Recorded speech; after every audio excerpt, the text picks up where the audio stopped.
Welcome back to Real Estate 101. Today we're going to continue our discussion on family law and talk a little bit about case conferences. And I'm pleased to be joined once again by Todd Sloanham of Devry Smith Frank LLP. Todd, welcome back to the show. Pleasure to be here. All right, Todd. So normally in a case conference, there's usually a first meeting with a judge. What's that meeting about?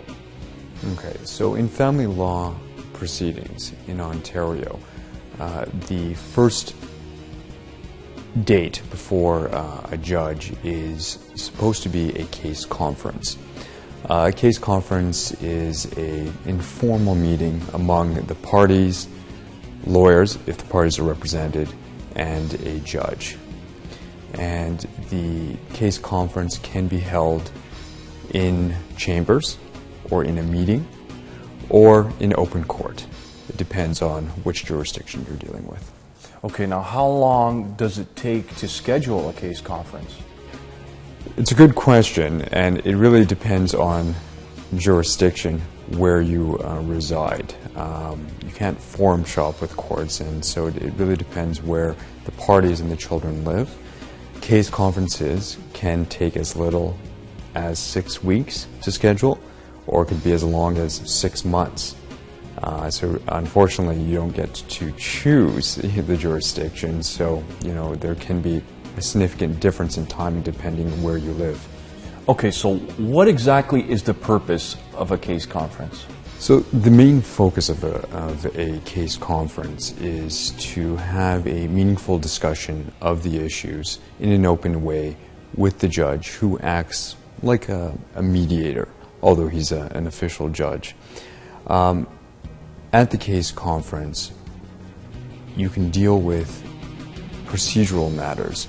So you can look into issues that deal with disclosure, that is, issues that relate to information that you're seeking, be it documents or information.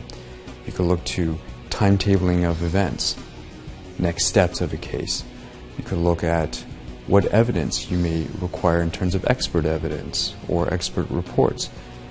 Look at ways of settling issues. What issues are controversial? What issues are in dispute? Which issues are not in dispute? Are there ways that you can resolve that with the judge and the party? So it's a real opportunity for the parties to engage in meaningful dialogue. All right, so what materials, if any, are required to be prepared in advance of the case conference, and who prepares them?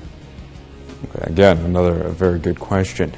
In advance of a case conference, the parties have to produce a case conference brief. The applicant and the respondent both have to prepare these materials.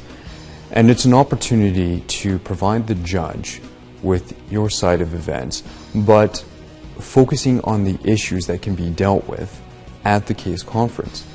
The judge wants to hear what the issues are ultimately, but you have such limited time that you can only really focus on a few areas, and those are the areas that you really want to focus in your materials. With that brief, there may be a financial statement, an updated financial statement, and these are all materials to provide a meaningful dialogue for the judge as well as for the parties. Okay, so what materials is a judge looking for in order to make a case conference more productive? Well, the materials themselves do have to be concise. A judge doesn't want to see you rambling on issues. They want you to get to the point.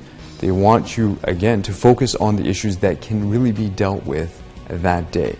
That is helpful for the judge because that creates a structure. All right. If there are 10 things that have to be dealt with at generally in the overall context of the family law matter, on that day, perhaps only 3 of them may be able to be dealt with. That being said, the case conference is a good opportunity to speak with the other side and see what can be resolved outside of the case conference itself and perhaps in the halls of the court. Okay, now for these case conferences, are there resolutions, are there results, like does something happen? Well, Again, another good question. If the parties are working diligently and working together in sort of a positive way, often many issues can be resolved by way of a consent. And that is an agreement that the parties agree to on specific terms. So again, it could be usually it's very procedural, but it can go beyond that. Sometimes this is really the first opportunity for the parties to have a dialogue, and they haven't spoken. And so some of the issues that they thought may have been real issues actually are quite or easily resolvable. In terms of what the judge can do, he can order procedural orders, again, as we spoke about the issues of disclosure, timetabling, and make any procedural order that he thinks will be helpful in advancing the case towards resolution. What he can't do is make substantive orders. Those orders that deal with support, custody, access, property. That has to be really dealt with in a different form, unless, again, it is on consent. Right. Okay, so in your experience, is there anything that you shouldn't do? Is there anything that a client or a lawyer, for that matter, shouldn't do in a case conference that may hinder some sort of result? Well, there's a duty for the parties to show up to the case conference. So it would be a mistake for a party to believe that their lawyer can deal with it and that they can stay at home. And they don't show up. And they don't show up. You can get quite a significant comments can be made from the judge. The idea here is that it's again an opportunity for the parties to enter into a discussion, and the judge wants to hear from everyone. And a lawyer representing the client may not have the instructions available to him if his client isn't there. So there are rules that do require parties to show up, to have meaningful discussions. Another important element is to be prepared. Have your documents drafted. Have the materials served in advance according to the timelines. If you're the applicant or you are the party who has requested the case conference, you have to serve your materials 7 days in advance. If you're the responding party, you have to have them in 4 days in advance. And that's to assure that there's a natural flow of the court process. People want to be able to have meaningful discussions, they want to be able to enter into that kind of dialogue, and if they're not given an opportunity to review documents in advance, it really stifles the type of communication that you can have at the case conference. And if that is the type of way you want to advance a case, a party could request from a judge that that the party who's, let's say, offending the rules of court, or for our purposes, the family law rules, could seek cost against you. Now, that's highly discretionary by the court or the judge, but it has been known to happen, and one has to be mindful of that, because you don't want that on the record that you've been subject to a cost order.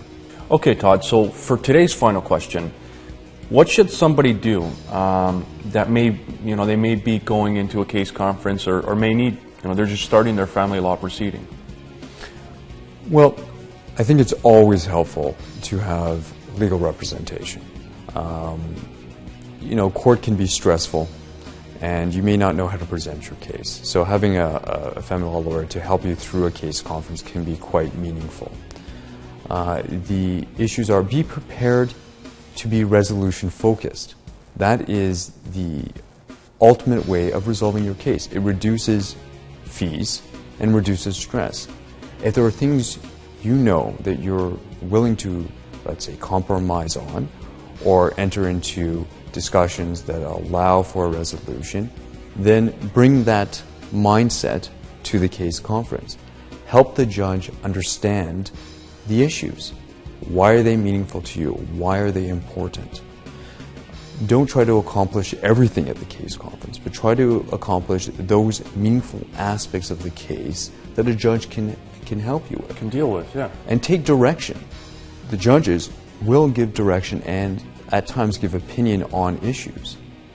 That is suggestive of, if this matter goes forward and let's say you have to go to a next step, let's say a motion or another conference, the way a court might see the issue. And so the judge is giving you an idea of ways to resolve it, or that you could be exposed if you're on the wrong side of an argument. So it's about listening, adapting, working with the other parties.